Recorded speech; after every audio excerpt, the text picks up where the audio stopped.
جسے چاہے تو عزت دے، جسے چاہے تو ذلت دے، مسلمان ہی مسلمان کا برا چاہنے لگا یا رب۔ بسم اللہ الرحمن الرحیم۔ قابل قدر محترم ناظرین سامعین حضرات، آج ہم اس ویڈیو میں یہ بتلائیں گے، یہ ذکر کریں گے کہ قربانی گھر کے ہر صاحب نصاب پر الگ الگ واجب ہے یا ہر سال گھر کے مالک پر واجب ہے۔ محترم ناظرین سامعین حضرات، ہماری ویڈیو پسند آئے لائک شیئر اور کومنٹ کریں۔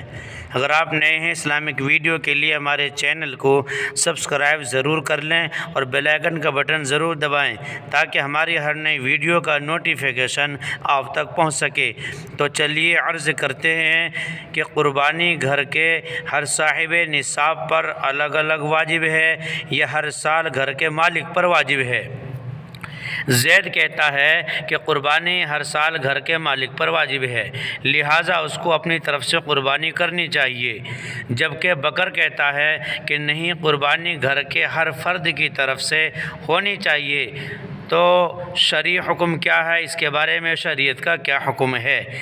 محترم سامعین حضرات، قربانی صرف گھر کے مالک پر نہیں بلکہ گھر میں رہنے والے ہر صاحب نصاب اور ذی استطاعت شخص پر الگ الگ قربانی لازم ہے۔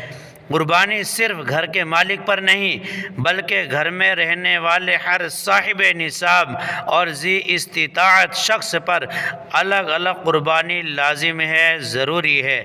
محترم ناظرین، ہماری ویڈیو پسند آئے لائک شیئر اور کومنٹ کریں۔ اگر آپ نئے ہیں اسلامک ویڈیو کے لیے ہمارے چینل کو سبسکرائب ضرور کر لیں اور بیل آئیکن کا بٹن ضرور دبائیں تاکہ ہماری ہر نئی ویڈیو کا نوٹیفیکیشن آپ تک پہنچ سکے۔ فقط والسلام، اللہ اعلم بالصواب۔